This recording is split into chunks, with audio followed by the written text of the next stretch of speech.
মেয়েদের একদল শিক্ষার্থীর আগে এসেছিল এবং তারা বলছিল যে 24 ঘন্টা হল মেয়েদের হল খোলা রাখতে হবে, এই বিষয়ে তারা তাদের দিয়েছে বিভিন্ন ছিল তার প্রতি একটা কথা ছিল। আপনার কি এর সাথে একমত কিনা? সামনে বলেন। ঢাকা বিশ্ববিদ্যালয়ের বর্তমান যে পরিস্থিতি সেটা যদি আপনি দেখেন, ঢাকা ভার্সিটির মোটামুটি 3টা হল হচ্ছে মেয়েদের, 3টা হলই হচ্ছে মূল ক্যাম্পাসের বাইরে।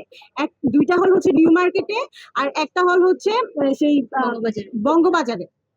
তো আপনি যদি দেখেন বঙ্গবাজার এবং নিউ মার্কেট দুইটাই হচ্ছে চরম অরক্ষিত এলাকা। এই দুইটা এলাকাতেই পাগল, ভবঘুরে, নেশাখোর এই মানুষগুলা সেখানে থাকে এবং সন্ধ্যার পরে মোটামুটি তাদের আনাগোনা বেড়ে যায়। তো আমরা মনে করি ঢাকা বিশ্ববিদ্যালয়ের বর্তমানে নারী শিক্ষার্থীরা চরম নিরাপত্তা সংকটে ভুগছেন এবং এই নিরাপত্তা নিশ্চিত করার আগে আসলে নারী শিক্ষার্থীদের হল গেট আসলে 24 ঘন্টা খোলা রাখা বাস্তবায়ন করা সম্ভব না।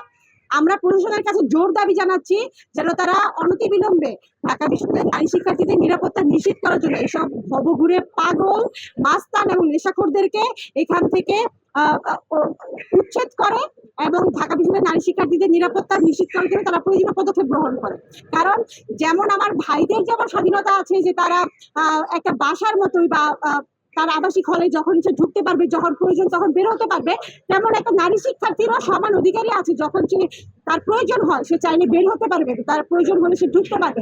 কিন্তু বর্তমানে ঢাকা বিশ্ববিদ্যালয়ের নিরাপত্তা নেই বলে আসলে এটা বাস্তবায়ন করা সম্ভব হচ্ছে। তাই আমরা বর্তমান প্রেক্ষিতে 24 ঘন্টা খোলা রাখা এটাই আমাদের প্রথম দাবি না। আমাদের প্রথম দাবি হচ্ছে অবশ্যই আগে ঢাকা বিশ্ববিদ্যালয়ের নিরাপত্তা নিশ্চিত করতে হবে।